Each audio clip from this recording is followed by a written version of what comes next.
Friends, welcome to our channel high momentum academy Jodhpur. आप सबका स्वागत है। दोस्तों, आज मैं जो क्लास शुरू करने वाला हूँ वो क्लास इतनी इम्पोर्टेंट है, जो बेसिक कंसेप्ट्स ऑफ केमिस्ट्री। अगर कोई स्टूडेंट्स 9th 10th और 11th पास करके 12th में गया है और उसकी केमिस्ट्री के बेसिक्स अभी भी वीक है, तो मैं आपसे वादा करता हूँ आप ये क्लास देखिए, ध्यान से कंसंट्रेट करके देखिए, आपको 100% समझ में आएगा। आपके केमिस्ट्री के सारे बेसिक्स जो है वो कंप्लीट होंगे।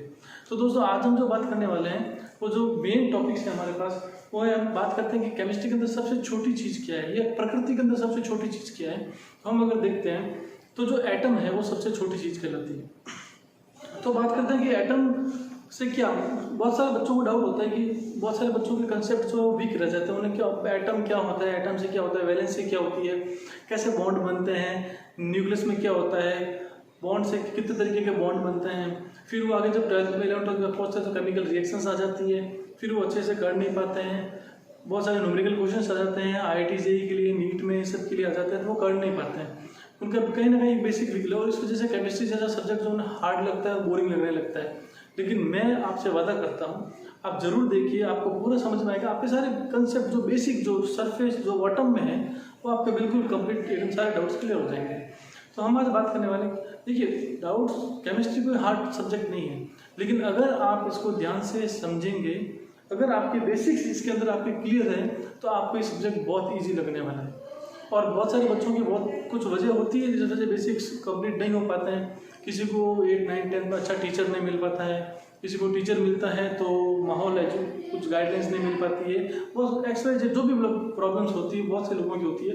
लेकिन हमें कोई बात नहीं, आज हमारे पास मौका है और हम सीखेंगे। और मेरा ये वादा है कि अगर आपने पूरा वीडियो ध्यान से कंसंट्रेट करके देखा है तो आपको 100% समझ में आने वाला है। और मैं जो चीज़ें बताने वाला हूँ वो मेरी निजी तरीके से, पर्सनल आइडियोलॉजी से, मेरे खुद के तरीके से बताने वाला हूँ, जो ये आप कह सकते हैं कि एक प्रकार का देसी तरीका है जिससे आपको सारा कंसेप्ट समझ में आने वाला है। ठीक है, ओके, हम शुरुआत करते हैं कि सबसे पहले एटम क्या होता है। देखिए दोस्तों, एटम जो होता है, मेरा मानना है कि आप ये समझिए कि एटम जो है वो एक प्रकार की बस है। क्या है? बस है। जिस बस में कुछ जैसे पैसेंजर्स होती है, सवारियाँ होती है, उसी प्रकार से एटम के अंदर भी कुछ सवारियाँ होती है ना। ड्राइवर भी होता है, कंडक्टर भी होता है, सारी सवारी होती है, सब कुछ होता है एटम के अंदर। तो बिल्कुल बिल्कुल एटम इज बस की तरह बिहेव करता है वो एटम। अभी आप देखोगे, सोचने में पड़ जाओगे कि एटम बस की तरह कैसे हो सकता है, लेकिन मैं आपको कह रहा हूँ एटम जो होता है वो एक प्रकार की बस है। जैसी लेन देन, जो चीज़ें बस वगैरह, बस कंडक्टर, बस वाले लोग करते हैं, बिल्कुल एटम भी वैसा ही करता है। एक एटम दूसरे एटम के साथ बिल्कुल वैसा ही व्यवहार करता है जैसा बस वाले लोग करते हैं। देखिए, एटम की बात करते हैं, सबसे छोटा जो है वो होता है एटम। तो शुरुआत में बात करते हैं, बहुत से लोगों ने, साइंटिस्ट आए थे, उन्होंने, बहुत से लोग थे। सबसे पहले डाल्टन्स एटॉमिक थ्योरी, उन्होंने एटम के बारे में कुछ बताया था। उसके बाद जे थॉमसन आ गए, उन्होंने थॉमसन प्लम्बर्डिंग एटॉमिक मॉडल दिया था। उसके बाद रदरफोर्ड आए थे, उन्होंने भी कुछ बताया था। उसके बाद नील्स बोर आए थे, फिर मॉडर्न एटॉमिक मॉडल। ये सब चीज़ें मैं डिटेल में नहीं डिस्कस करूँगा, क्योंकि ये सब चीज़ें आपको पता, आप किसी भी बुक से पढ़ेंगे तो आपको समझ में आ जाएगा। हम बात करेंगे कि जो बेसिक जो चीज़ है, जो डीप के अंदर बात करेंगे कि एटम में क्या होने वाला है, क्या होता है, एटम कैसे बिहेव करता है, इस चीज़ के बारे में हम बात करेंगे। तो हम इन रदरफोर्ड मॉडल, थॉमसन मॉडल पर ज़्यादा डिस्कस नहीं करने वाले हैं। हम सीधा चलते हैं modern Niels Bohr atomic model, ये कैसा है, क्या है, बात करते हैं। तो दोस्तों देखते हैं, ये जो सेंटर में होता है ये न्यूक्लियस रिप्रेजेंट किया जाता है। इसके चारों ओर जो होता है ये कुछ सेल्स कहा जाता है।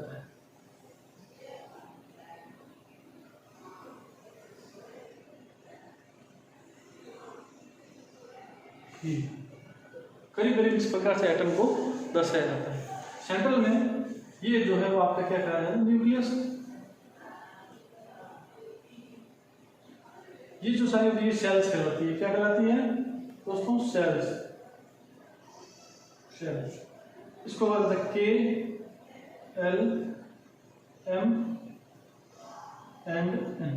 इन चारों सेल को K, L, M और N से रिप्रेजेंट किया जाता है। बिल्कुल, सबसे इनर वाली को K से रिप्रेजेंट करते हैं, उसके बाद L, फिर M और फिर आउटर मोस्ट को N से रिप्रेजेंट किया जाता है।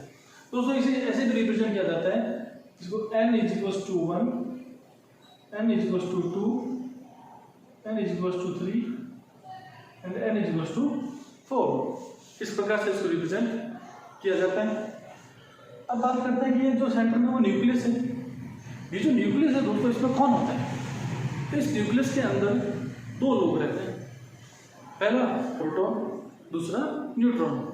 अब हम न्यूक्लियस के ऊपर जो ये प्लस लगाते हैं, ये कहीं ना कहीं इसी वजह से लगाते हैं कि इसके अंदर जो रहने वाला है ना, उसकी हरकत की वजह से लगाते हैं कि भाई आपने प्लस क्यों लगाया, तो इसके अंदर जो रहता है उसी की हरकत है, इसी हरकत हो सकती है। तो न्यूक्लियस जो होता है उसके अंदर होता है proton plus neutron, proton plus neutron. दोस्तों प्रोटॉन जो होता है इसकी प्रकृति जो होती है वो पॉजिटिव होती है, हिंदी में कहा जाता है धनावेशित, यानी पॉजिटिव प्रकृति होती है इसकी, नेचर पॉजिटिव नेचर होता है इसका, इसलिए हम इसको मानते हैं ये पॉजिटिव बिहेव करते हैं, पॉजिटिव नेचर। न्यूट्रॉन जो होता है ये कैसा होना चाहिए, नहीं, न्यूट्रॉन जो होता है वो नेगेटिव नहीं होता है, न्यूट्रॉन न्यूट्रल होता है, इस पर कोई चार्ज नहीं होता है, neutron is neutral, no charge, neutron पे कोई भी चार्ज नहीं होता है। अब बात करते हैं कि जब इसके अंदर दो लोग रहते हैं प्रोटॉन और न्यूट्रॉन, तो जब न्यूट्रॉन पे कोई चार्ज नहीं है, प्रोटॉन होता है पॉजिटिव, तो फिर न्यूक्लियस के अंदर कैसा चार्ज आएगा, न्यूक्लियस में आएगा अपना पॉजिटिव, क्यों, because of proton, because of proton, proton positive है तो आपका न्यूक्लियस भी क्या होगा, पॉजिटिव होगा। अब बात करते हैं कि भैया एक चीज और है, इलेक्ट्रॉन, वो क्या है, सबसे खतरनाक चीज, सबसे इंपॉर्टेंट चीज, उसके बिना सारी चीजें अधूरे हैं। इलेक्ट्रॉन क्या है, वो कहाँ रहता है, उसकी क्या प्रकृति है, क्या काम आता है, काम तो भैया बहुत आता है, इतना काम आता है कि पूछो मत। तो देखिए इलेक्ट्रॉन क्या होता है कि इलेक्ट्रॉन सबसे पहले मैं आपको बताता हूँ कि जो latest Niels Bohr's atomic model है, या ये बात रदरफोर्ड ने भी बोल दी थी कि जो एटम जो होता है, there is a positive charge nucleus present at the centre of the atom and electrons, negatively charged electrons revolving around the nucleus, and while revolving around the nucleus they loses their energy and finally they fall in the nucleus and atom get destroyed। जो कि गलत बात है जो Rutherford ने बोली थी, ऐसा नहीं होता है। Atom can neither be created nor be destroyed, atom को ना तो क्रिएट किया जा सकता है ना डिस्ट्रॉय किया जा सकता है। फ्रेंड्स अच्छे से समझो इस चीज को, atom can neither be created nor be destroyed, atom को हम ना क्रिएट कर सकते हैं ना डिस्ट्रॉय कर सकते हैं। बिल्कुल रदरफोर्ड ने जो बात बोली थी वो थोड़ी कहीं जाके आगे जाके गलत साबित हो गई थी, कुछ बातें उनकी बिल्कुल सही थी, like there is a positive charge nucleus present at the centre of the atom, बिल्कुल ये सही बात है, उनकी सही बात है। उन्होंने बोला कि electrons revolving around the nucleus, ये बात भी उनकी सही है, लेकिन लास्ट में उन्होंने थोड़ा सा तुक्का मार दिया, क्या बोल दिया कि while electrons while revolving around the nucleus they loses their energy and fall in the nucleus and atom get destroyed, जबकि ऐसा नहीं होता है। अब सबसे पहले हम बात करते हैं कि इलेक्ट्रॉन जो होता है वो न्यूक्लियस के चारों ओर रिवॉल्व करता है। तो देखिए कैसे, ये आपका न्यूक्लियस, तो ये ऑर्बिट है, ये शेल इस तरीके से,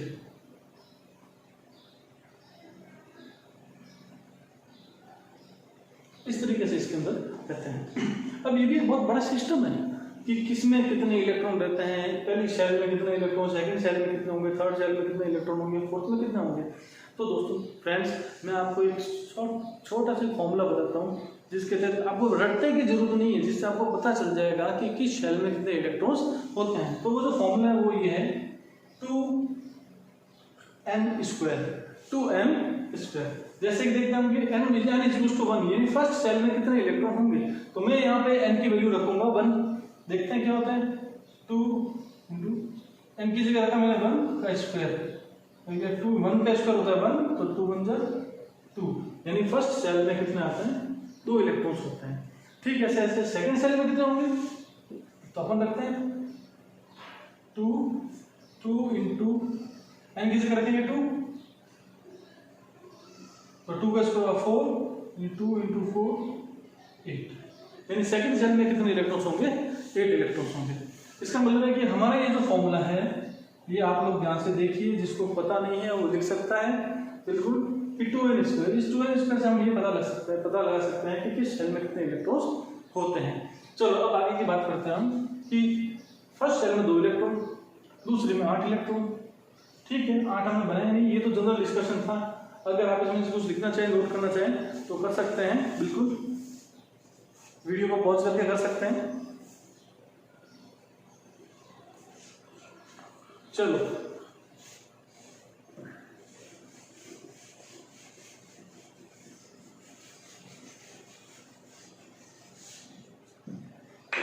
अब हम बात करते हैं कि जैसा कि मैंने कहा था कि क्या हुआ था कि एटम जो होता है वो बस की तरह होता है। तो बोले सर बस की तरह कैसे हो सकता है? बिल्कुल बस की तरह होता है। हम बात करते हैं, देखिए ये एटम सबसे पहले क्या होता है। देखिए जब प्रकृति में कोई ऐसा एटम मिला जिसमें न्यूक्लियस के चारों तरफ एक इलेक्ट्रॉन घूमता हुआ दिखाई दिया, तो एक इलेक्ट्रॉन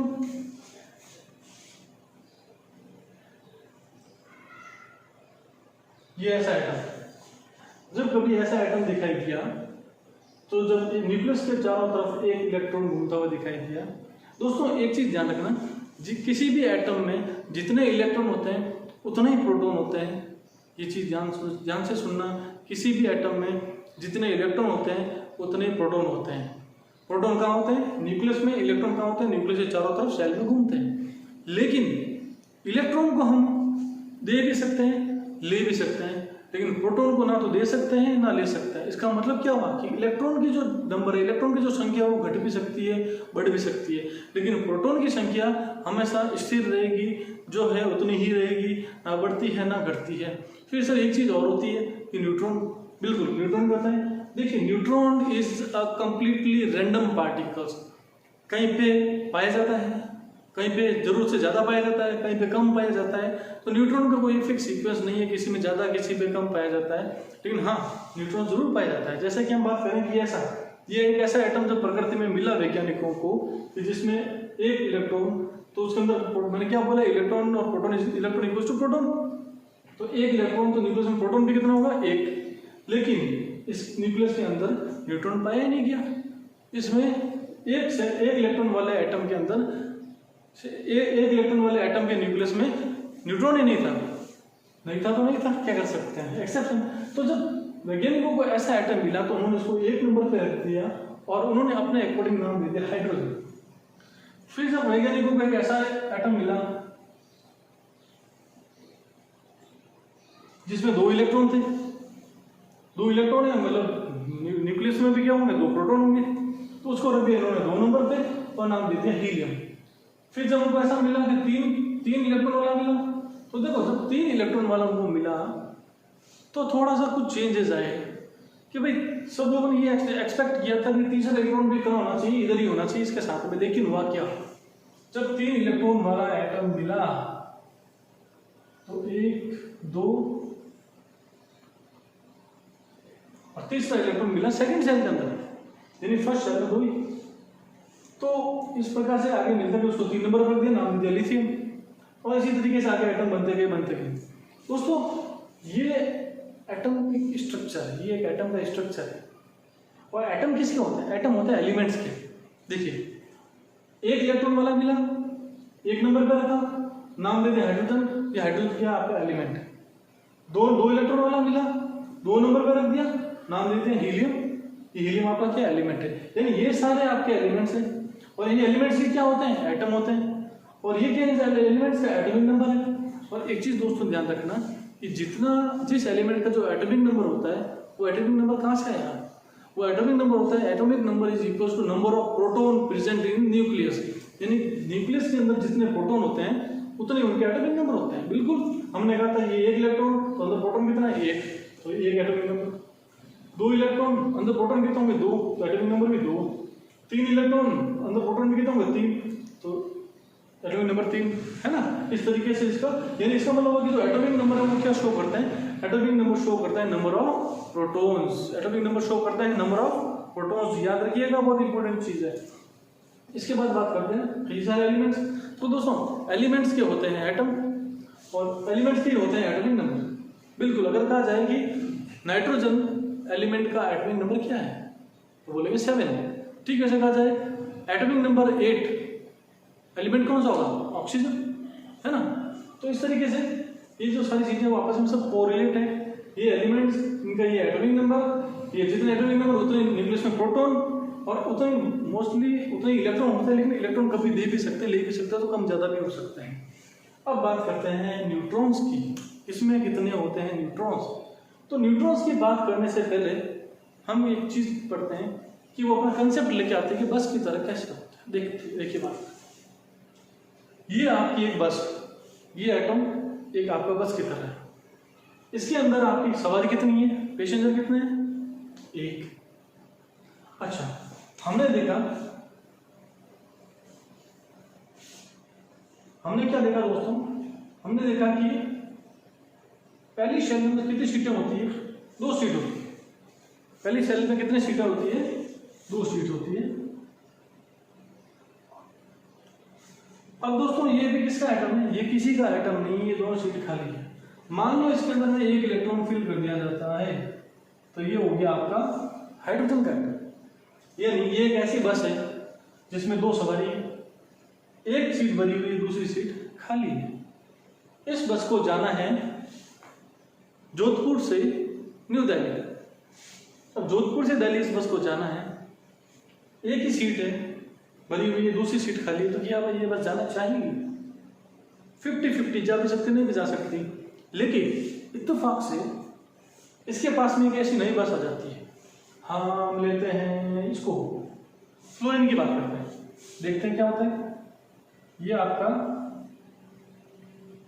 फ्लोरीन एटॉमिक नंबर 9, तो इलेक्ट्रॉन्स भी कितने होंगे दोस्तों, 9। तो 1 2 3 4 5 6 7 8 एंड 9 हो गया नहीं? ठीक है दोस्तों, पहली शेल में 2 सीटें होती है, दूसरी शेल में कितनी सीट होती है, 8। हमने पढ़ा था 8। तो 1 2 3 4 5 6 7, यानी 7 सीटें जो है वो भरी हुई है। सेकंड सेल में एक सीट खाली है, बिल्कुल ये एक सीट खाली पड़ी है। ये किसका एटम है, ये एटम है फ्लोरीन का। अब ये बस जिसको जोधपुर से न्यू दिल्ली जाना था, ये एक और बस इसके पास में आई, इसको भी न्यू दिल्ली जाना है।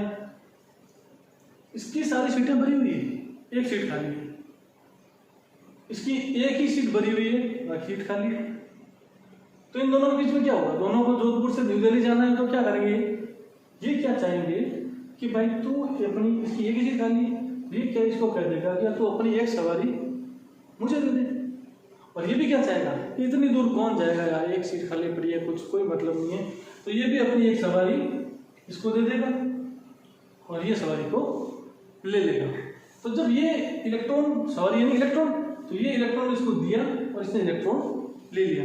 इस तरीके से क्या होता है कि 2 एटम्स आपस में जुड़ जाते हैं, दोनों के बीच में कुछ सौदेबाजी हो जाती है, ट्रांजैक्शन हो जाता है, और दोनों के बीच में अच्छी दोस्ती हो जाती है। जब कोई सवारी को देता है, दूसरा ले लेता है, तो दोनों बढ़िया हाथ मिलाते हैं, अच्छे फ्रेंड बन जाते हैं। दोस्तों हाथ मिलाने का मतलब हो गया कि वो दोनों आपस में बॉन्ड बना लेते हैं, है ना। कैसे अभी समझना इस चीज को कि इनके बीच में, तो ये दोनों मिलकर क्या बन जाता है आपका HF बन जाता है।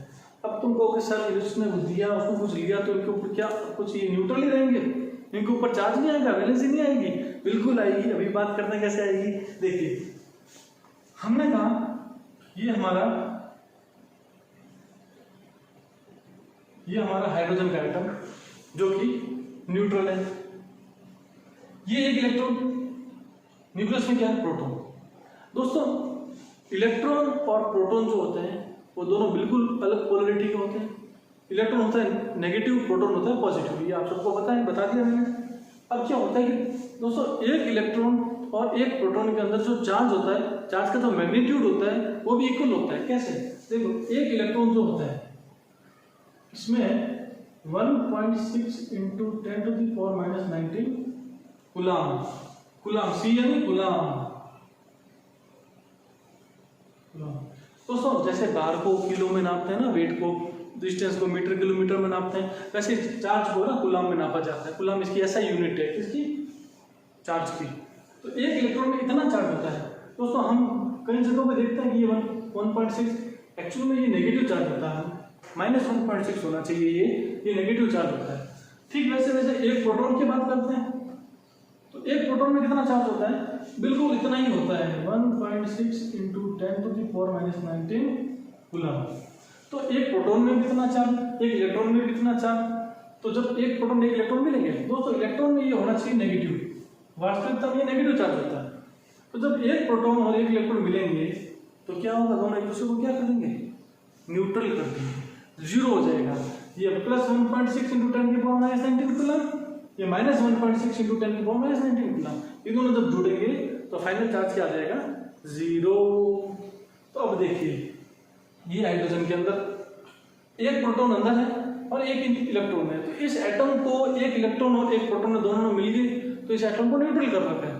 लेकिन जैसे ही हाइड्रोजन अपने इलेक्ट्रॉन किसी को दे देगा और यहाँ सीट खाली हो जाएगी, वैकेंसी हो गई, ये इलेक्ट्रॉन आपने यहाँ चला गया, अब क्या होगा? अब हाइड्रोजन के अंदर क्या रह गया? इलेक्ट्रॉन तो ही, एक्स्ट्रा क्या बच गया? प्रोटॉन। यानी न्यूक्लियस में जो प्रोटॉन था उसको जो न्यूट्रल करने वाला इलेक्ट्रॉन था वो तो चला गया। तो अब हाइड्रोजन के इस पूरे एटम पे चार्ज कैसे हो गया? इस पूरे एटम पे चार्ज हो जाएगा पॉजिटिव। क्यों? क्योंकि ये जो प्रोटॉन इसके अंदर मौजूद है इसको न्यूट्रल कौन कर रहा है? कोई कर ही नहीं रहा है। तो हाइड्रोजन के ऊपर पॉजिटिव चार्ज आएगा। कितना आएगा पॉजिटिव चार्ज? कितने प्रोटॉन है एक्स्ट्रा? कितने प्रोटॉन है जो न्यूट्रल नहीं हो रखे? एक ही तो प्रोटॉन है जो न्यूट्रल नहीं हो रखे। तो हाइड्रोजन के ऊपर आ जाएगा प्लस का 1। यानी हाइड्रोजन की वैलेंसी क्या हो गई? +1। क्या हो गई? वैलेंसी। सबसे इंपॉर्टेंट वापस सुनो, क्या हो गई? वैलेंसी। ये वैलेंसी जो वर्ड है VALENCY दोस्तों, ये बहुत इंपॉर्टेंट वर्ड है। बहुत से बच्चों को प्रॉब्लम होती है कि क्या होता है। ध्यान से देखो क्या होता है। जब इसने अपने यहाँ एक इलेक्ट्रॉन दिया तो अंदर एक प्रोटॉन बच गया, वो प्रोटॉन न्यूट्रल नहीं हुआ क्योंकि जो उसको न्यूट्रल कर रहा था वो चला गया। तो ये जो प्रोटॉन बच गया इस वजह से क्या आ जाएगा यहाँ पे प्लस का 1। ठीक इसी प्रकार से बात करते हैं हम, लेते हैं सोडियम की बात करते हैं। सोडियम जो है वो कितने नंबर पे आता है? 11 नंबर पे आता है। तो कितने इलेक्ट्रॉन होंगे इसमें? 11 इलेक्ट्रॉन होंगे। देखते हैं, सोडियम की बात करते हैं। 6 7 8 9 10 and the last one goes in the third cell because 2 electrons then 8 electrons। अब दूसरे में तो भैया 8 इलेक्ट्रॉन्स ही आ सकते हैं, तो फिर 9वां इलेक्ट्रॉन कहाँ जाएगा? यानी 2 और 8 10, तो 11 इलेक्ट्रॉन कहाँ जाएगा? 11 इलेक्ट्रॉन जाएगा थर्ड सेल के अंदर। इसका मतलब क्या हुआ? ये किसका एटम है? सोडियम का एटम है। ये किसका एटम है भैया? सोडियम का एटम है। कितने नंबर पे आता है? 11 नंबर पे आता है। बिल्कुल। अब देखिए सोडियम की क्या कंडीशन है। सोडियम एक ऐसी बस है, देखिए एक ऐसी बस है, बड़ी अजीबोगरीब बस है। इसकी फर्स्ट में कितनी सीटें? 2, दोनों सवारी भरी हुई है। सेकंड सेल में कितनी सीटें होती है? 8 की 8 सारी सवारी भरी हुई है। लेकिन थर्ड सेल में कितनी सीटें होती है? निकालते हैं हम 2n² से। 2 × n की जगह को 3 थर्ड सेल के लिए स्क्वायर, तो 2 × 9 यानी 18। नो माय गॉड, 18 सीटों में से 17 सीट खाली पड़ी है और एक सीट भरी हुई है। क्या इस बस को, ये सेल लेके, क्या ये बस इस सवारी को अकेले को लेके बहुत दूर तक जाना चाहेगी? नहीं। क्यों? क्योंकि इस बस के पास में अगर कोई एक ऐसी बस आ जाती है जिसको एक सवारी चाहिए, तो ये क्या करेगा? देखिए बात करते बिल्कुल एक ऐसी शानदार वाली, बहुत अच्छी वाली बस, सबसे इंपॉर्टेंट बस, सबसे शानदार बस कौन सी है? ये देखिए 4 5 6 7 8 9 10 11 12 13 14 15 16 एंड 17। दोस्तों ये किसका आइटम है? बताइए जल्दी बताइए, किसका आइटम है ये? There are 17 electrons in the atom, that's why 17 number पे कौन है भैया? Cl है, क्लोराइड है ना, क्लोरीन है। तो ये 17 इलेक्ट्रॉन यानी क्लोरीन। अब क्या होता है? देखिए इस क्लोरीन में 17 इलेक्ट्रॉन्स, बिल्कुल। फर्स्ट में 2 सीटें दोनों भरी हुई, सेकंड में 8 सीटें होती हैं, 8 की 8 सब भरी हुई, थर्ड में 18 सीट्स होती है। और भरी हुई कितनी है क्लोरीन में? 1 2 3 4 5 6 7, ओनली 7 सीट्स आर फिल्ड, यानी सिर्फ 7 सीट जो है वो भरी हुई है। तो खाली कितनी? दोस्तों एक चीज ध्यान रखना सबसे इंपॉर्टेंट है कि जो थर्ड सेल होती है इसमें तो 18 सीट्स होती है। इस 18 सीट्स भी इस तरीके से होती है 8 + 10, 8 + 10 मतलब क्या हुआ कि 8 अलग ग्रुप में, 10 अलग ग्रुप में। यानी वास्तविकता में क्या होता है कि हर एटम जो होता है वो अपना ऑक्टेट पूरा करना चाहता है। भैया ऑक्टेट क्या है सर? आपने कभी बताया तो नहीं, पहले कभी सुना ही नहीं, सुना तो बहुत है लेकिन समझ में आया नहीं, है ना? तो ऑक्टेट क्या है? देखो ऑक्टेट एक हर एटम की टेंडेंसी होती है जो अपना अष्टक यानी वो अपने 8 सीटें फिल करना चाहता है। हर एक एटम की टेंडेंसी होती है, उसकी प्रवृत्ति होती है कि भैया कैसे भी करके ना मैं मेरी 8 सीट जो है वो पूरी फुल कर लेता हूँ। 8 सीटें फिल करने की, भरने की उनकी जो क्षमता होती है कि भैया कहते हैं ना कि चलो कहीं जाना है लेकिन 8 सीटें तो भरी हुई होनी चाहिए। तो ये एटम की एक सोच होती है ऐसी एटम की। कम से ज़्यादा पूछे तो 8 ऑक्टेट, तो जो 8 सीटें हैं ना 8 इलेक्ट्रॉन फिल भरे हुए रहने चाहिए। ये जो इसकी प्रवृत्ति है एटम की, इसको ऑक्टेट रूल कहते हैं। क्या कहते हैं? ऑक्टेट। तो ये अपना 8 पूरा करना चाहेगा 18 में से। इसमें 18 सीटें मतलब काफी सारी खाली पड़ी, सिर्फ 7 सीटें लगभग 11 सीट खाली पड़ी तो पड़ी, लेकिन ये अपना 8 पूरा करना चाहेगा। अब 7 इलेक्ट्रॉन्स इसके अंदर हैं तो 8 इलेक्ट्रॉन पूरे करने चाहेगा, ये ऑक्टेट पूरा करना चाहेगा। तो जैसे ही ये बस एक ऐसी शानदार बस के पास आती है, सोडियम 11 नंबर पे 2 और 8 10 और 11, इसकी बाकी सारी सीट्स खाली पड़ी है और सिर्फ एक सवारी है। इसकी क्या है, सारी सीट्स लगभग भरी हुई है। इसको ऑक्टेट पूरा करने के लिए एक सीट सवारी चाहिए। तो जब कभी भी एक देने वाला हो और जब कभी पास में ऐसा कोई आता है जिसको एक ही चाहिए, तो क्या होगा, जल्दी से हाथ मिलाएंगे, बॉन्ड बनेंगे और फटाक से सवारियों का आदान प्रदान कर लेंगे। यहाँ कुछ नहीं बचा, सीट खाली और इसके पास सीट भर गई। अब क्या होगा, अब क्या होगा, और ये ऐसी बसें तो एटम्स को सब यूँ समझिए। एक चीज़ समझो कि सारे एटम्स जो है वो एक जगह से शुरू होते हैं और एक दूसरी जगह पे जाना चाहते हैं, सारे एक साथ जाना चाहते हैं। ये आप दिमाग में लेके चलिए। जैसे ये दोनों बसें हैं, जोधपुर से शुरू हुई या जयपुर से शुरू हुई है और मान लो दिल्ली जाना चाह रही है, तो ये दोनों दिल्ली जाना चाह रही है, दोनों एक ही जगह से शुरू हुई है। तो रास्ते में जिनका मिलाप होता है, ये ऐसे सवारियाँ देते हैं, ले लेते हैं। अब तुम कहोगे सर मान लो इसके पास एक ही सीट है और यहाँ 2-3 सवारी देने वाला होता, तो भैया एक ही सीट खाली है, 2-3 सवारी नहीं देंगे। ये एक्सप्रेस बस है, वोल्वो बस है, कोई भी डंडा पकड़ के खड़ा नहीं रहता है इन बसों में। इसलिए अगर जितनी सीट खाली है, अगर उसको ऐसा मिले उतनी ही सीट सवारी देने वाला मिलता है, तो ही वो आपस में उनके बीच में दोस्ती होती है। ध्यान रखना, अभी मैं आगे एग्जाम्पल लेके बताता हूँ, आपको सारा समझ में आने वाला है। तो ये सोडियम और क्लोराइड दोनों मिल जाएंगे। तो जब सोडियम के पास देखिए कितने हैं, सोडियम 11 नंबर पे 11 इलेक्ट्रॉन्स थे, तो अंदर प्रोटॉन भी कितने होंगे 11। तो 11 इलेक्ट्रॉन 11 प्रोटॉन, यानी 11 इलेक्ट्रॉन को 11 प्रोटॉन ने क्या कर दिया, न्यूट्रल कर दिया है। तो इसके ऊपर कोई चार्ज नहीं है, कोई वैलेंसी इसकी क्या है, 0। लेकिन सोडियम कितने दे सकता है, कितने सवारी छोड़ सकता है, मैक्सिमम 1। ठीक है, सोडियम ने 1 छोड़ दिया। अब क्या हुआ, सोडियम के पास क्या बच गया, सोडियम के पास बच गया 10 इलेक्ट्रॉन और अंदर प्रोटॉन कितने होंगे, सोडियम एटम नंबर 11, तो 11 प्रोटॉन, यानी 11 प्रोटॉन और 10 इलेक्ट्रॉन। ये 10 इलेक्ट्रॉन क्या करेंगे, 10 प्रोटॉन को न्यूट्रल कर देंगे और 1 प्रोटॉन इसमें से बच जाएगा एक्स्ट्रा। क्योंकि उस प्रोटॉन जो एक्स्ट्रा बचेगा उस 11 प्रोटॉन को न्यूट्रल करने वाला इलेक्ट्रॉन तो चला गया, तो ये प्रोटॉन एक्स्ट्रा बच गया। तो सोडियम के ऊपर चार्ज आ जाएगा प्लस का 1। क्यों, क्योंकि इसके अंदर 1 प्रोटॉन एक्स्ट्रा बच गया। इस 11 इलेक्ट्रॉन में से 1 इलेक्ट्रॉन चला गया, तो 10 इलेक्ट्रॉन, तो 10 इलेक्ट्रॉन में 10 अंदर 10 11 में से 10 प्रोटॉन को न्यूट्रल कर देंगे, 1 प्रोटॉन बच गया तो प्लस 1। तो ये सोडियम की वैलेंसी क्या कहलाएगी, +1। अब क्लोरीन का क्या हाल है, क्लोरीन के हाल से कर लेते हैं। क्लोरीन कितने नंबर पर है, 17 नंबर पे, 17 इलेक्ट्रॉन्स हैं, तो न्यूक्लियस में प्रोटॉन भी कितने होंगे, 17 प्रोटॉन्स होंगे। तो 17 इलेक्ट्रॉन 17 प्रोटॉन सब न्यूट्रल कर रहे थे।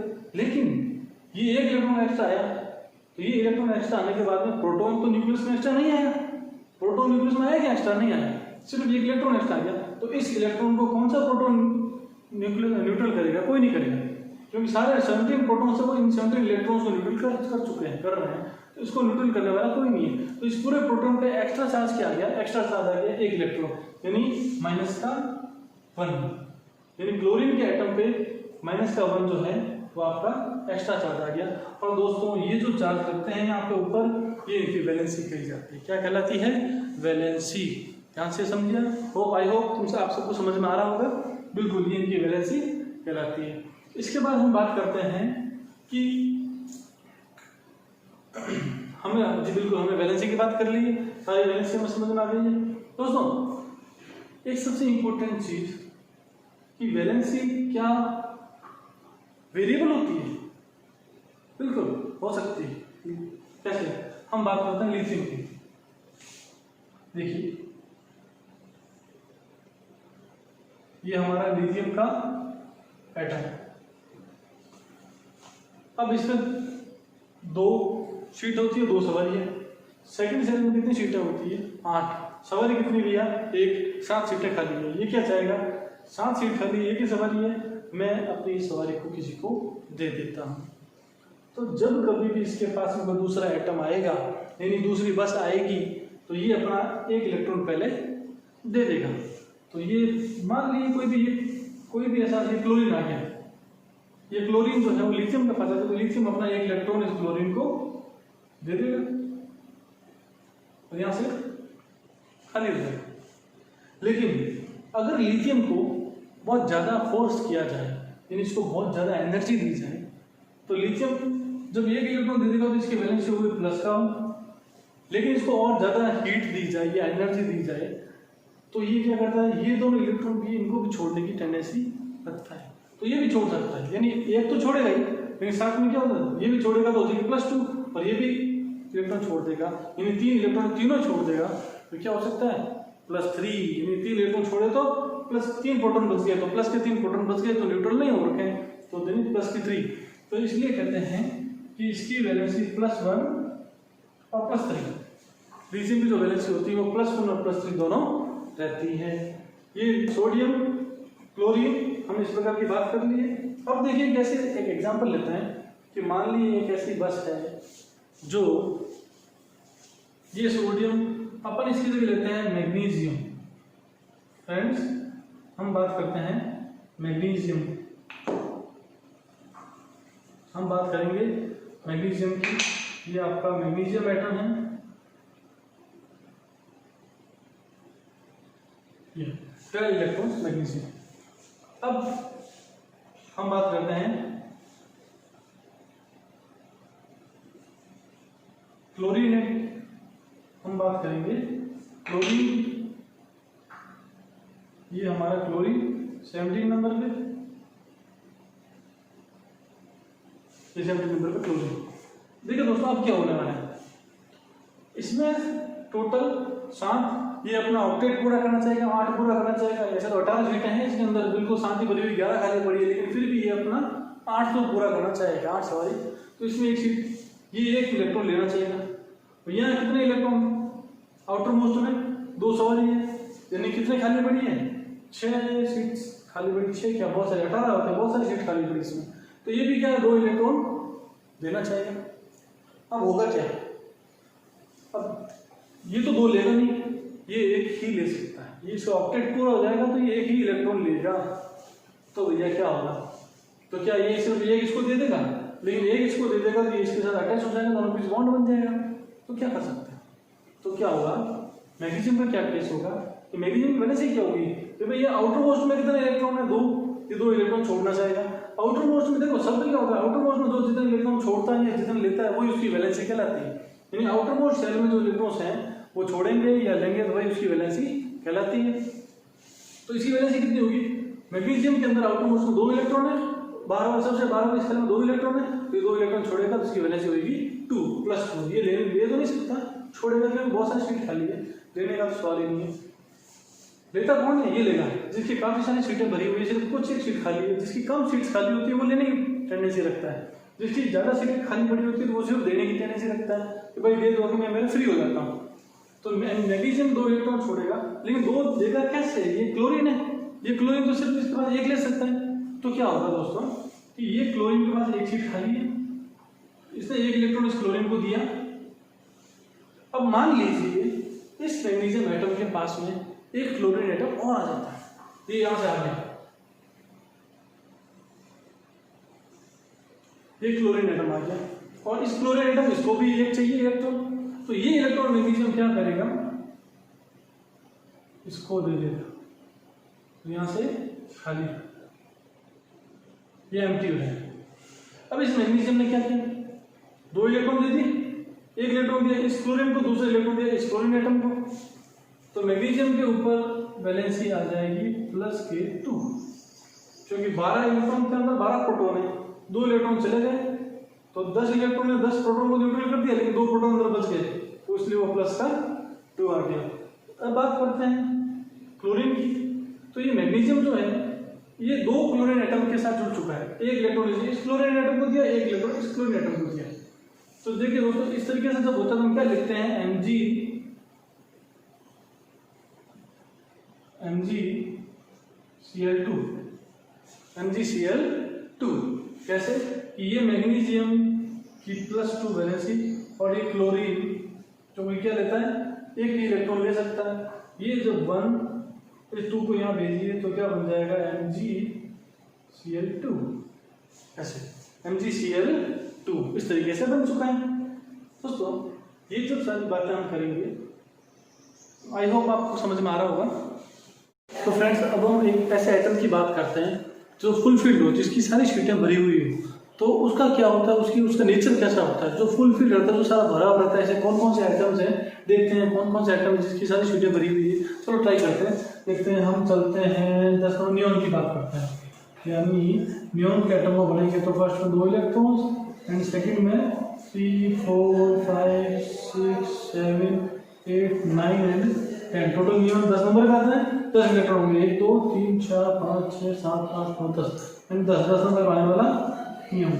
फ्रेंड्स इसके ऐसे केस में क्या होगा, ये कितने, ये क्या है कि सवारी देगा, ये लेगा क्या, कैसी टेंडेंसी है सवारी देने की, है ना। तो ध्यान से देखो कि पहले में 2 सीट होती है, दोनों सवारी फुल, दूसरे में 8 सीटें होती है और 8 के 8 पूरी सवारी बैठी हुई है।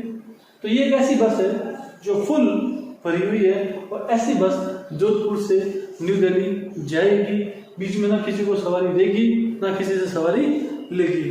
तो ऐसी बसों को, ऐसे एटम्स को कहा जाता है fulfilled atoms, fulfilled atoms.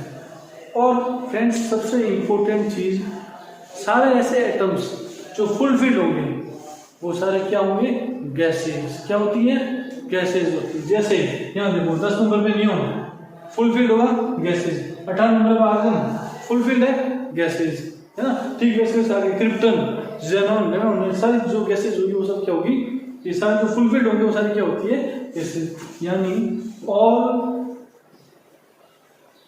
fully filled atoms are of gaseous elements. All fully filled atoms are of gaseous elements. जितने भी गैसेस एलिमेंट्स हैं, गैसेस एलिमेंट्स जैसे आप देख सकते हो, नियॉन, आर्गन, क्रिप्टन, है ना, ये सब की जो फुलफिल्ड होंगे वो सारे क्या होंगे, गैसेस एलिमेंट्स, गैस होगी, सारी गैसेस होंगी। ठीक है, तो ये सबसे अपनी इंपॉर्टेंट चीज है जो फुलफिल्ड होते हैं। जो फुलफिल्ड होंगे क्या वो इलेक्ट्रॉन देंगे, नहीं देंगे। इलेक्ट्रॉन लेंगे क्या, किसी से नहीं लेंगे, क्योंकि एक्स्ट्रा सीट ही नहीं है तो लेंगे क्यों, और जब कोई सीट भरी हुई तो देंगे क्यों। तो जो ऐसे सारे एलिमेंट्स, ऐसे सारे एटम्स जो ना देते और लेते हैं, ये कहलाते हैं वेरी वेरी स्टेबल। क्या कहलाता है, very stable, very stable atoms, very stable atoms. और ये स्टेबल कौन होती है, ये स्टेबल होती है गैसेस। जैसे नियॉन है, नियॉन स्टेबल गैस है। आर्गन है, ये स्टेबल गैस है ना। क्रिप्टन स्टेबल गैस है। इसलिए ये जो ट्यूबलाइट्स, बल्ब्स वगैरह जो होती है इसके अंदर यूज में ली जाती है। तो ये गैसेस स्टेबल होती है, इनको कितनी भी हीट दो, कितनी भी एनर्जी दो, ये इलेक्ट्रॉन नहीं छोड़ती है। जब इलेक्ट्रॉन नहीं छोड़ेगी, ना लेगी, तो ये रिएक्ट भी नहीं करेगी। तो इसलिए जो बल्ब होता है, बल्ब के अंदर भरी जाती है ये सारी आइडियल गैसेस, ताकि क्या होती है, ये इनर्ट गैसेस ताकि रिएक्ट ना करें। ये गैसेस क्या करें, किसी से रिएक्ट ना करें। क्यों रिएक्ट नहीं करेगी, क्योंकि ये फुली फिल्ड होती है और किसी से रिएक्ट नहीं करती है। ठीक है, समझ आ गई जी। ओके, अब यहां देखिए, हमने बोला कि किसी भी एटम में जितने इलेक्ट्रॉन होते हैं उतने प्रोटॉन होते हैं, और न्यूट्रॉन की कोई वैल्यू फिक्स नहीं होती है। लेकिन दोस्तों हम बात करते हैं एटॉमिक मास की। किसकी बात करेंगे, एटॉमिक मास की बात करेंगे कि एटॉमिक मास जो है वो क्या होता है। दोस्तों ध्यान से देखिए,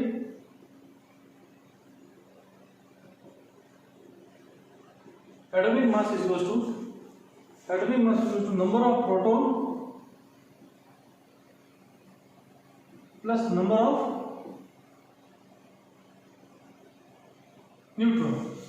दोस्तों कोई भी एटॉमिक मास जो होता है वो number of proton plus number of neutron के इक्वल होता है। Number of proton plus number of neutron कैसे, देखिए हम हाइड्रोजन का एटॉमिक मास निकालना चाहते हैं। तो हाइड्रोजन का एटॉमिक नंबर 1 यानी जितना एटॉमिक नंबर उतना ही नंबर ऑफ प्रोटॉन्स। तो हाइड्रोजन का number of proton 1 plus number of neutron, ये सारे नंबर ऑफ न्यूट्रॉन मैंने दे रखे हैं यहाँ पे, आप लोग सब लोग लिख सकते हैं, यहाँ से देख सकते हैं। तो हाइड्रोजन का नंबर ऑफ न्यूट्रॉन कितना हो गया 0, यानी हाइड्रोजन का नंबर ऑफ न्यूट्रॉन 0। तो हाइड्रोजन का एटॉमिक मास क्या होगा 1 + 0 1, यानी हाइड्रोजन का एटॉमिक मास हो जाएगा 1। तो हम यहाँ लिखेंगे हाइड्रोजन का जो एटॉमिक मास का फॉर्मूला यहाँ लिखेंगे 1। इस तरह से हम एटॉमिक मास निकाल सकते हैं। बात करते हैं हीलियम की। हीलियम में क्या होगा, नंबर ऑफ प्रोटॉन्स कितने जी, हीलियम में number of proton 2 plus number of neutron कितने हैं, हीलियम के नंबर ऑफ न्यूट्रॉन 2। तो हीलियम का एटॉमिक मास क्या हो गया 4, बिल्कुल हमें लिखेंगे एटॉमिक मास 4। ठीक वैसे लिथियम के लिए नंबर ऑफ एटॉमिक नंबर 3, यानी नंबर ऑफ प्रोटॉन कितना होगा 3। तो लिथियम के लिए क्या होगा, लिथियम के लिए नंबर ऑफ प्रोटॉन होंगे 3 और नंबर ऑफ न्यूट्रॉन भी कितने हैं, नंबर ऑफ न्यूट्रॉन है 4। तो लिथियम का एटॉमिक मास हो जाएगा 7, लिथियम का एटॉमिक मास होगा 7। ठीक इसी तरीके से बेरिलियम की बात करेंगे, number of protons 4, number of neutrons 5, 4 5 9। ठीक वैसे देखिए दोस्तों, नंबर ऑफ बोरॉन के लिए नंबर ऑफ प्रोटॉन 5 और number of neutron 6, 6 and 5 11। Carbon के लिए 6 + 6 12, नाइट्रोजन 7 + 7 14, ऑक्सीजन 8 and 8 16, फ्लोरीन 9 × 19, 10 + 10 20। ठीक है sir 23 24 27 and then silicon 28, phosphorus silicon, then phosphorus 31, sulfur 16 and 16 32,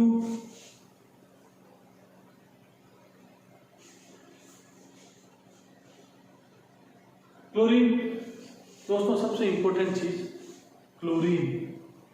chlorine में number of neutron 18, number of proton 17। 18 + 17 कितना होना चाहिए, 18 + 17 कितना होना चाहिए, बताओ बताओ बताओ तो जल्दी कैलकुलेट करके बताओ। 18 और 17 कितने होते हैं, हाँ 35 होते हैं, 35 भी होते हैं हाँ। लेकिन क्लोरीन का जो एटॉमिक मास होगा वो 35 नहीं होगा, क्लोरीन का एटॉमिक मास होगा 35.5।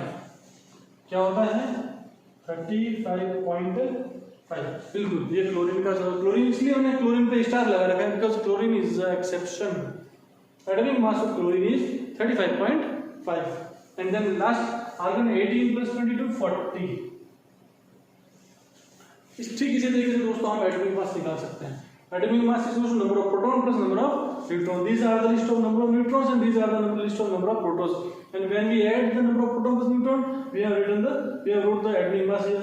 And there is chlorine, which is I have you can notice here there is a star mark on the chlorine because this is the exception. In which case? In case of atomic mass, because on adding 18 and 17 it will be 35. But the atomic mass of chlorine we use 35.5. That's why it is the exception. Okay friends, now the next topic we are going to discuss is atoms and molecules.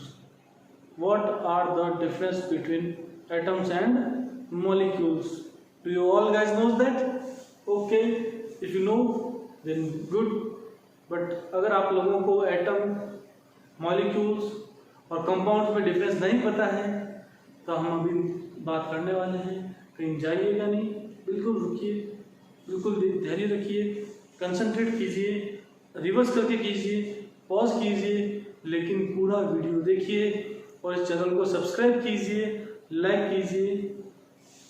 आपको इसमें बहुत सारे मैं next video दोस्तों, इसमें आपको कोई doubt हो, किसी भी प्रकार का डाउट हो, कोई टॉपिक समझ में नहीं आया, नीचे कमेंट बॉक्स में आप कमेंट कीजिए। I will definitely solve your doubt and otherwise I will make a video on your doubt. Seriously आपसे वादा करता हूँ, जो भी आपको डाउट होगा आप कमेंट बॉक्स में बोलिए, मैं आप उस डाउट को सॉल्व करूंगा और एक वीडियो बना के मैं अपलोड करूंगा।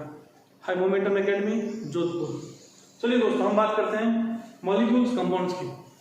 What is the difference between molecule, compound and atom? देखिए, एटम की तो हमने बात कर ली, ये सारे एटम्स होते हैं, लेकिन मॉलिक्यूल क्या होता है? मॉलिक्यूल की बात करना जरूरी है। और ये एटॉमिक मास, ये एटम्स, ये एलिमेंट्स के ये एटम होते हैं और एटम का इस प्रकार से एटॉमिक मास निकाल सकते हैं। एटॉमिक मास कैसे निकलता है? Number of proton plus number of neutron. ये नंबर ऑफ न्यूट्रॉन्स और ये number of protons. Number of protons और एटॉमिक नंबर एक ही चीज है। Number of proton plus number of neutron को ऐड करेंगे तो एटॉमिक मास आ जाता है। ठीक है, तो जैसे एटॉमिक मास है वैसे मॉलिक्यूलर मास भी होता है। तो मॉलिक्यूलर मास क्या होता है? तो मॉलिक्यूलर मास पढ़ने से पहले भैया हमें ये तो पता होना चाहिए कि मॉलिक्यूल क्या होता है ना? तो मॉलिक्यूल की बात करते हैं। सबसे पहले मॉलिक्यूल की बात करते हैं कि मॉलिक्यूल क्या होता है। देखिए दोस्तों, सीधी सी भाषा में कहा जाए तो when 2 or more than 2 atoms are combined then they form molecule। ध्यान से सुनो, when 2 or more than 2 atoms are combined then they form molecule। देखिए कैसे, हमने ले लिया यहाँ पे एक ऑक्सीजन, ये और ले लिया ऑक्सीजन और ये बन गया O2। ये क्या है? ऑक्सीजन का एटम। ये भी क्या है? ऑक्सीजन का एटम। लेकिन एटम प्लस एटम मिलकर क्या बनेगा? O2। इस O2 को मैं एटम नहीं बोल सकता, इस O2 को मैं बोलूंगा मॉलिक्यूल। क्या कहूंगा? Molecule. O2 is a molecule. ठीक वैसे वैसे hydrogen plus hydrogen H2, this is also molecule, these are atoms। आप ये भी देख सकते हैं O plus O plus O is O3, ये ओजोन।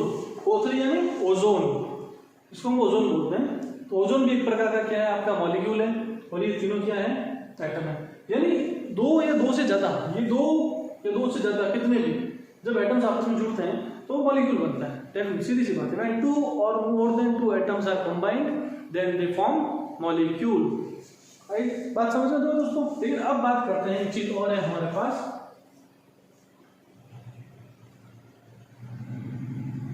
कंपाउंड। दोस्तों कंपाउंड क्या होता है? There is a very rare difference between molecule and compound। ध्यान से सुनिएगा, when कंपाउंड की डेफिनेशन बता रहा हूँ, ध्यान से सुनिए। देखिए, when 2 or more than 2 atoms of different elements are combined then they form compound। वापस सुनो, when 2 or more than 2 atoms of different elements are combined then they form compound। कैसे देखते हैं? तो हम बात करते हैं कि ऑक्सीजन प्लस हाइड्रोजन, तो ये बन गया आपका OH। ठीक वैसे वैसे मैं लिख लेता हूं सोडियम प्लस क्लोरीन, तो ये आपका हो जाएगा सोडियम क्लोराइड। देखिए देखो फ्रेंड्स, ये ऑक्सीजन एटम, ये हाइड्रोजन एटम, ये दोनों एटम जुड़े तो ये बन गया। क्या होता है?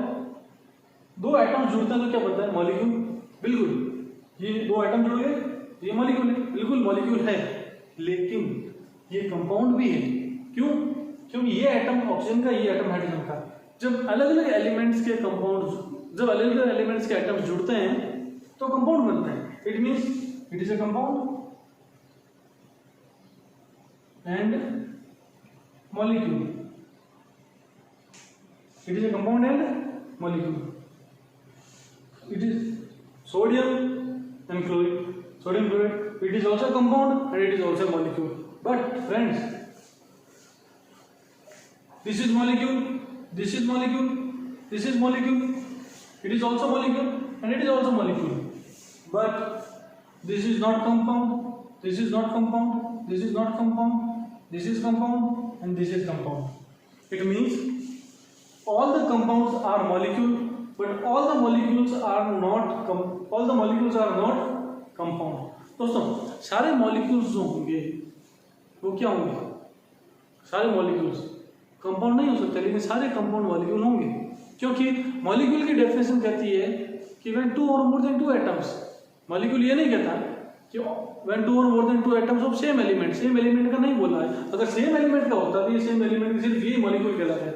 लेकिन मॉलिक्यूल की डेफिनेशन सिर्फ ना सेम का बोलती है ना डिफरेंट का बोलती है, सिर्फ ये बोलती है कि व्हेन 2 और more than 2 atoms are combined then they form molecule.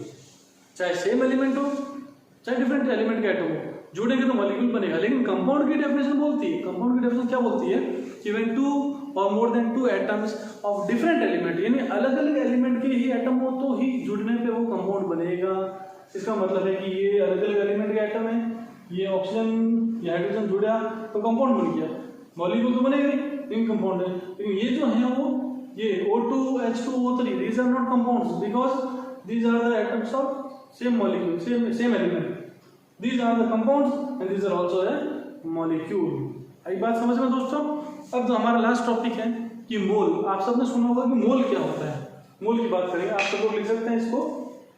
अब हम देखते हैं कि मोल की बात करते हैं। What is mole?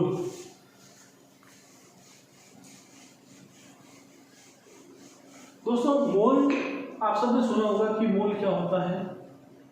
यहाँ मोल भाव करने वाले मोल की बात नहीं हो रही है, ये केमिस्ट्री का मोल है, बिल्कुल अलग है। देखो दोस्तों, आप सबने देखा होगा जैसे कोई भी 12 आइटम होते हैं, ये मार्कर है। अगर ऐसे 12 मार्कर्स होते हैं तो आगे से 1 डजन मार्कर है ना, 1 दर्जन मार्कर। एक बनाना ले, एक केला लिया, अगर 12 केले लो तो बोलेंगे 1 डजन केले दे दो। ठीक वैसे वैसे एक फिक्स नंबर को हमने कुछ अलग से नाम दे दिया, यानी 12 नंबर जो है 12 चीजों को बोलते हैं डजन। ठीक है, वैसे वैसे इतना 6.022 इंटू 10 टू द पावर 23, अगर कुछ इतनी चीजें हैं 6.022 इंटू 10 टू द पावर 23 इतनी चीजें होंगी तो हम उसको कहेंगे मोल। क्या कहा जाएगा? मोल। यानी 1 mole is equal to 6.022 into 10 to the power 23। कोई भी इतनी चीजें होती है तो इसको 1 मोल कहा जाता है। और दोस्तों ये जो डिजिट है आपका, ये जो आंकड़ा है, जो डेटा है, इस डेटा को इस डेटा को एवोगैड्रो नंबर भी कहा जाता है। क्या कहा जाता है? Avogadro number. एवोगैड्रोस कांस्टेंट या एवोगैड्रो नंबर भी कहा जाता है। ये एवोगैड्रो नंबर कहा जाता है 6.022 इंटू 10 टू द पावर 23। ये इतना होता है 1 मोल। क्या होता है दोस्तों? 1 मोल। अब कई बार क्या होता है कि मोल्स निकालने के, अब देखो 2 मोल होंगे तो क्या होगा, आप 2 मोल की बात करनी है हमें, तो ये जो 6.022 इंटू 10 टू द पावर 23 है, अगर आप इसको 2 से मल्टीप्लाई कर दीजिए, 2 मोल। यानी इस डिजिट को अगर आप 100 से मल्टीप्लाई करते हैं तो 100 मोल हो जाएगा, 1000 से मल्टीप्लाई करते तो 1000 मोल हो जाएगा, 10 से मल्टीप्लाई करेंगे तो 10 मोल हो जाएगा। समझ गए आप इस चीज को? एक मोल में इतने होते हैं 6.022 इंटू 10 टू द पावर 23। और ये क्या होता है आपका एवोगैड्रो कांस्टेंट भी कहते हैं, एवोगैड्रो नंबर भी बोलते हैं इसको। तो 1 मोल में इतनी, यानी इतनी चीजों का जो डेटा होगा, समूह होगा, इसको 1 मोल कहा जाता है। अगर इतने पत्थर हैं आपके घर में तो 1 मोल पत्थर पड़े आपके घर में। अगर इतने बिस्किट पड़े आपके घर में तो 1 मोल बिस्किट पड़े आपके घर में। ये बहुत ज्यादा डिजिट है, it is not possible to, है ना, इतनी चीजें रखना हमारे लिए संभव नहीं है। हाँ, छोटे छोटे कंकर, छोटे छोटे पार्टिकल्स। देखो दोस्तों, एटम जो बहुत छोटा होता है, आंखों से नहीं देख सकते, इसलिए हमें क्या करना है, इतनी ज्यादा डिजिट को, इतनी ज्यादा संख्या को मान के हमने क्या बोला है 1 मोल, क्योंकि एक बड़ी चीज को इतनी सारी बड़ी चीजों को साथ में रखना पॉसिबल नहीं होता है। ये नंबर इसीलिए बहुत ही माइक्रो लेवल की, बहुत सूक्ष्म चीजें जो छोटी से छोटी होती है उसके लिए इस चीज को यूज किया गया है। ठीक है दोस्तों, तो जब हमने देखा तो हम बात करते हैं, इससे पहले हमने क्या देखा था, मॉलिक्यूल। यानी OH क्या है हमारा? मॉलिक्यूल है। NaCl क्या है हमारा? मॉलिक्यूल है। अब एटम जो था सिर्फ सिंगल O, इस O का जो एटॉमिक मास निकाला वो क्या है? 8 और 8 16। लेकिन अगर बात करें मॉलिक्यूलर मास तो देखो, अब मुझे कोई कहते ऑक्सीजन का मॉलिक्यूलर मास बताओ, तो भैया आपका क्वेश्चन ही गलत है। ऑक्सीजन मॉलिक्यूल नहीं है, ऑक्सीजन एटम है। ऑक्सीजन का मॉलिक्यूलर मास नहीं निकल सकता। मॉलिक्यूलर मास सिर्फ उसी का निकलेगा जो मॉलिक्यूल होगा। कौन है? OH। अगर हमें OH का मॉलिक्यूलर मास निकालना है, बिल्कुल तो निकाल सकते हैं हम। ऑक्सीजन का लीजिए, ऑक्सीजन का मॉलिक्यूलर मास है 16 प्लस हाइड्रोजन का एटॉमिक मास है 1, यानी atomic mass of oxygen plus atomic mass of hydrogen is equal to the molecular mass of hydroxide. OH यानी हाइड्रोक्साइड। हाइड्रोक्साइड का मॉलिक्यूलर मास आ गया। ठीक वैसे वैसे NaCl की बात करते हैं। NaCl का क्या निकालो भाई, NaCl का एटॉमिक मास निकालो। अरे भैया आपका क्वेश्चन गलत है, NaCl का एटॉमिक मास कैसे निकल सकता है? NaCl तो कंपाउंड है, ये मॉलिक्यूल है, NaCl का मॉलिक्यूलर मास निकलेगा। निकालते हैं Na का एटॉमिक मास कितना आ गया?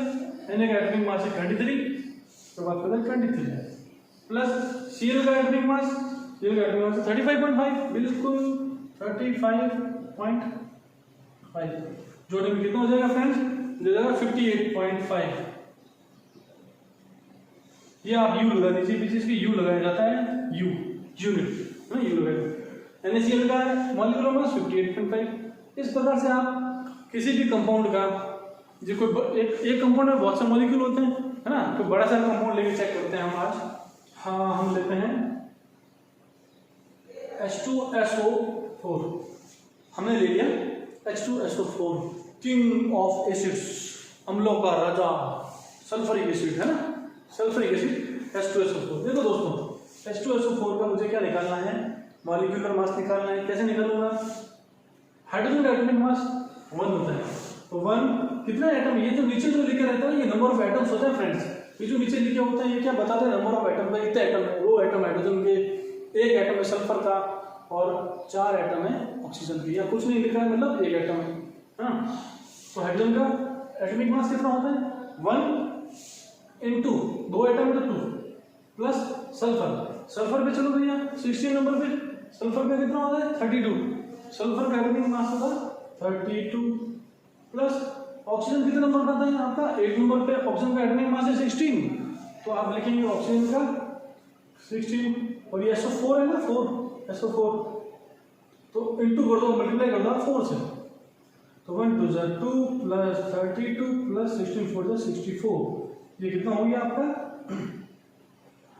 98। ध्यान यहाँ पे तो गलत नहीं होना चाहिए, ध्यान यहाँ रहना चाहिए, है ना, बिल्कुल 98 यूनिट। H2SO4 का मॉलिक्यूलर मास कितना हो जाएगा? 98 यूनिट। ठीक इसी तरीके से फ्रेंड्स आप मॉलिक्यूलर मास निकाल सकते हैं। एटॉमिक मास हमने निकालना सीख लिया, वैलेंसी हमने सीख ली कि कोई भी एटम, वैलेंसी की डेफिनेशन क्या हो सकती है? Valency is defined as the number of atoms gain और lose by that atom, that is known as valency, है ना। वैलेंसी क्या है कि किसी भी एटम द्वारा छोड़े गए या लिए गए इलेक्ट्रॉनों की संख्या है, वो आपकी क्या कहलाएगी? वैलेंसी कहलाएगी। ठीक है फ्रेंड्स, तो वैलेंसी देखा हमने, एटम देखा, मॉलिक्यूल देखे, कंपाउंड देखे, और काफी कुछ हमने बेसिक्स देखा है ना, किस प्रकार से ये एटॉमिक नंबर, इनको नंबर ऑफ प्रोटॉन्स भी कहते हैं, ये एलिमेंट्स होते हैं, एलिमेंट्स की इस प्रकार से एटम बनते हैं, जितने नंबर ऑफ प्रोटॉन होते हैं उतने इलेक्ट्रॉन होते हैं, नंबर ऑफ प्रोटॉन्स होते हैं न्यूक्लियस में रहते हैं, उसके चारों तरफ इलेक्ट्रॉन घूमते हैं। और ये एटॉमिक मास देखा, एटॉमिक मास कैसे निकलता है? Number of proton plus number of neutron, atomic mass होता है। सारी चीज हमने देखी है। Okay friends, at the last मैं आपसे ये कहना चाहता हूँ कि हमारा channel high momentum academy Jodhpur आप सब्सक्राइब कीजिए, लाइक कीजिए। इस चैनल पे आपको बहुत कुछ सीखने को मिलेगा। Complete course of 9th, complete course of 10th, complete syllabus of 11th and 12th chemistry and also physics also. I will upload the videos very soon. So please be alert, subscribe, press the bell icon, and okay, thank you.